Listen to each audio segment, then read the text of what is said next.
Voilà, donc ici, donc, on a vu donc cette première section, on a essayé de voir dans cette section-là, donc on avait essayé de voir ce qui se passe pour la loi de Planck, donc c'est la loi de Planck. Maintenant, on va voir une deuxième section, sous-section. Une deuxième sous-section, c'est les propriétés de ces rayonnements, donc du rayonnement thermique.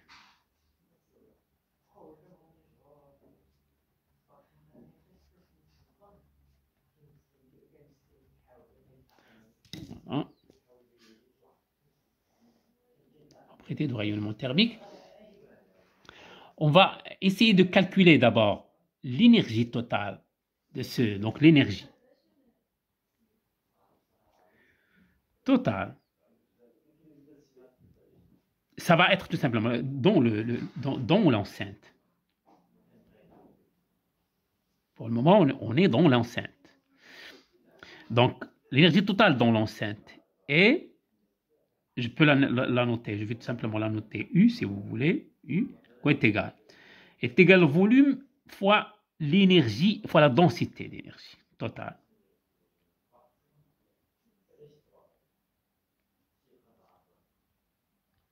Donc, est égal au volume fois la densité d'énergie, c'est tout simplement prendre cette, la densité d'énergie totale. Donc, on va prendre la densité d'énergie qu'on a ici, on va essayer d'intégrer sur toutes les fréquences. On va prendre les énergies qui existent dans toutes les fréquences. Donc, c'est l'intégrale de U de oméga d oméga dans toutes les fréquences possibles.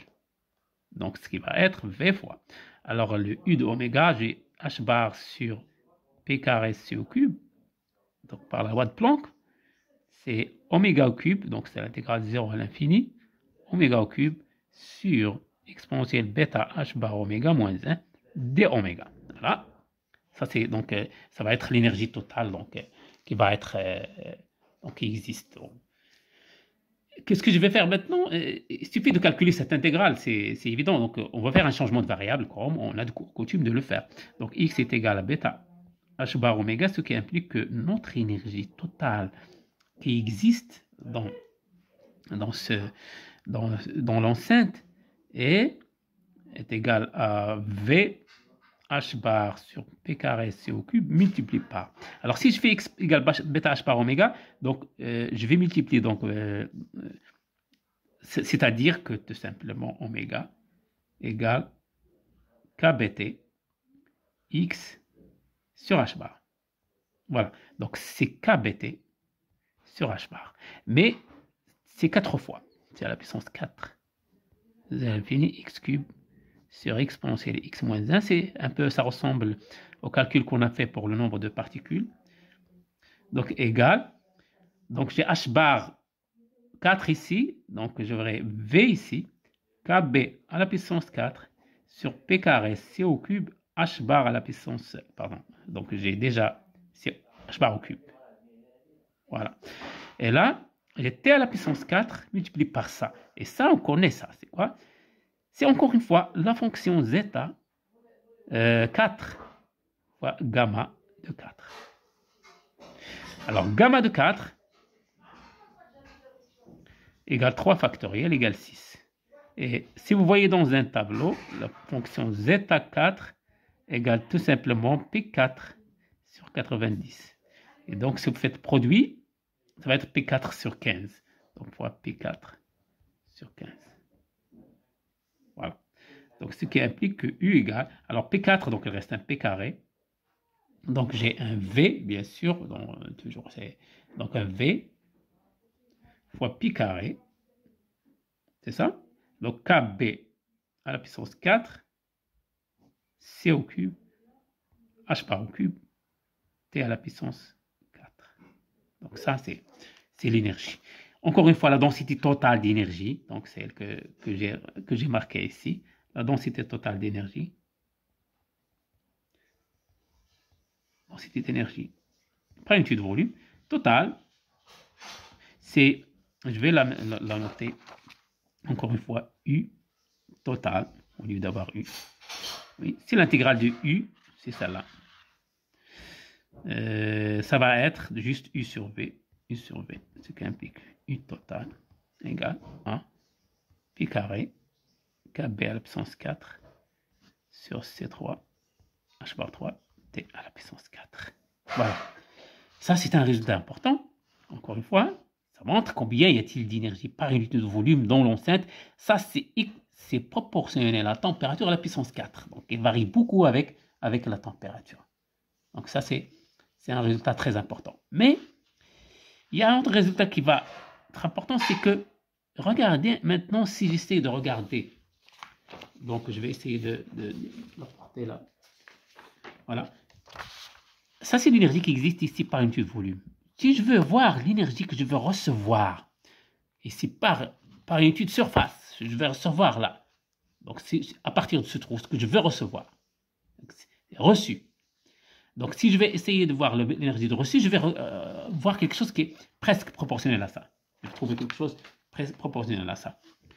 Alors, remarque, c'est pas une remarque, ça reste dans toujours l'énergie ou la puissance, encore une, c'est plus la puissance, par unité de temps, combien d'énergie je reçois par unité de temps. La puissance par unité reçue par unité de surface du rayonnement émis par le couloir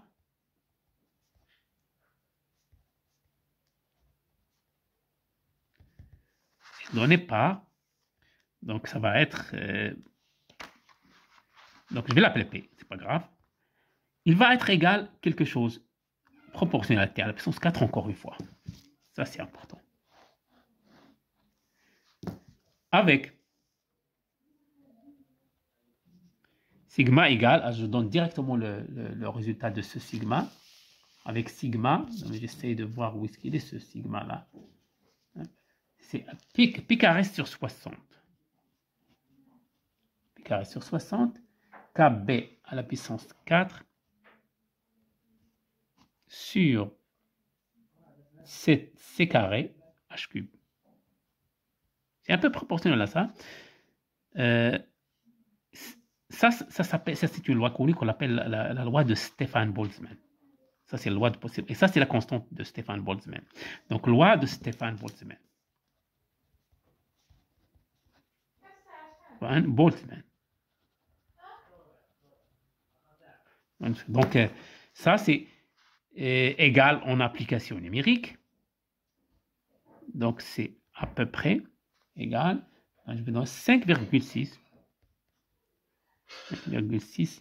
10 à la puissance moins 8 watts, bien sûr, par mètre carré, parce que c'est par unité de surface, et par seconde, par degré Kelvin, pardon, à la puissance moins 4. Vous pouvez voir là ça.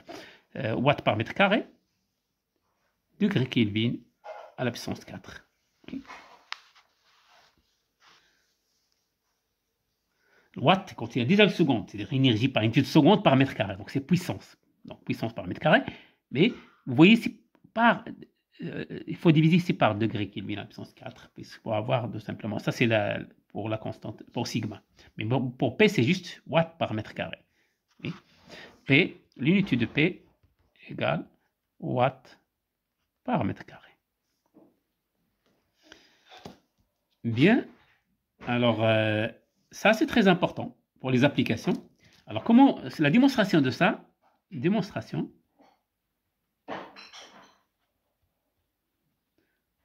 Voir exercice 1 de la dernière série, de la série 4. Non, c'est pas l'exercice 1, c'est l'exercice 3, je pense. De la série 4 TD. Bien sûr. Voilà. Alors, là, on va faire la démonstration de ceci, bien sûr, à partir de ce qu'on a vu jusqu'à maintenant. Maintenant, on va voir autre grandeur, telle que par exemple le grand potentiel. Là, je donne la formule du grand potentiel qu'on a. Donc, on sait que c'est tout simplement, d'après les calculs qu'on a fait, c'est moins KBT. La somme sur les alpha, ça c'est la formule générale. 1 plus F alpha. Ça, c'est la formule générale. Pour les bosons, bien sûr. Pour les bosons. Donc, si je fais le calcul avec la densité d'énergie, j'aurai bien sûr moins KBT. L'intégrale 0 à l'infini, densité d'énergie, si vous voulez, dy, fois n dy. Oui, et voilà. Si je fais ça, et je remplace, donc fois 1 plus, pardon, n de epsilon fois 1 plus. Donc 1 plus le f de epsilon, donc le f de epsilon. Ah, pardon, non, je n'ai pas de n epsilon. Pardon, j'ai pas de epsilon, je vais essayer de l'éliminer. Oui, je vais essayer d'éliminer ce. Voilà. C'est juste la densité, donc. Et ça, c'est 1 plus f de epsilon, donc n epsilon. Donc, si je fais cet intervalle-là, cette intégrale-là, je corrige encore une fois. En faisant cette intégrale, on trouve, encore une fois, comme on avait fait, toujours pour les fermions, aussi pour le boson, on l'a fait. La différence ici, c'est tout simplement un potentiel chimique nul. C'est la seule différence. Donc, tout calcul fait par intégration par partie, bien sûr. Par partie, c'est juste 2 étapes. C'est très simple. Oui, on sait que le d de epsilon, c'est en epsilon carré. Oui, et donc avec ce facteur-là qu'on a ici pour n de epsilon. Donc, on va juste... bien sûr, pardon. J'ai oublié une chose ici, c'est un logarithme ici. C'est un log. C'est un log. Et donc, avec intégration par partie, donc le log va sauter. Et il va rester, qu'est-ce qu'il va rester? On trouve que le oméga égale à moins l'énergie totale qu'on a trouvée sur 3. Et ça, c'est un résultat important. Regardez donc, il faut comparer avec le oméga égale moins 2 tiers E qu'on a déjà fait. Oui. Et ça, c'est pour une particule massique où l'énergie d'une particule est donnée par P carré sur 2M. Là, j'ai oméga égale moins E, si vous voulez, ou U, énergie totale, par 3. Donc, il y a 1 ici.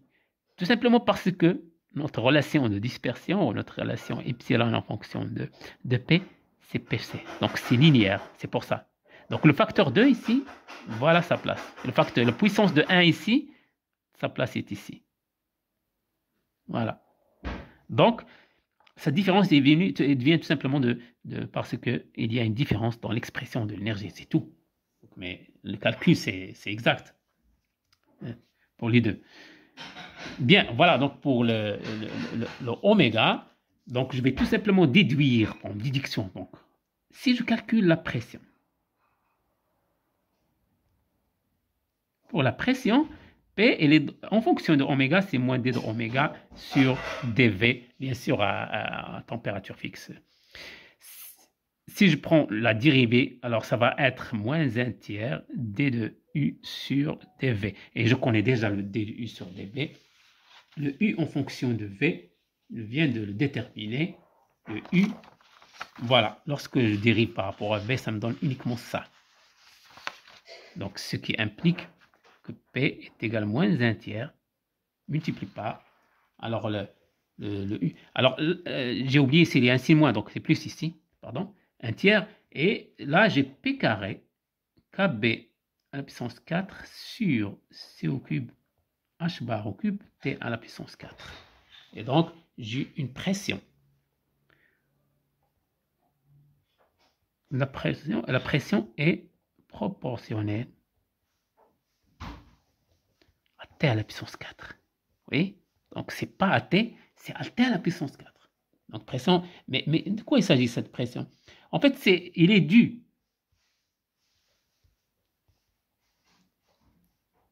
au choc sur les parois. Mais par quoi? Les chocs des photons sur les parois de l'enceinte. Ça, c'est l'origine de la pression. Voilà, donc on peut aussi calculer, si on veut, l'entropie ou autre grandeur, mais pour le moment, je vois qu'on a fait l'essentiel de ce cours pour le rayonnement thermique. Et je vous remercie.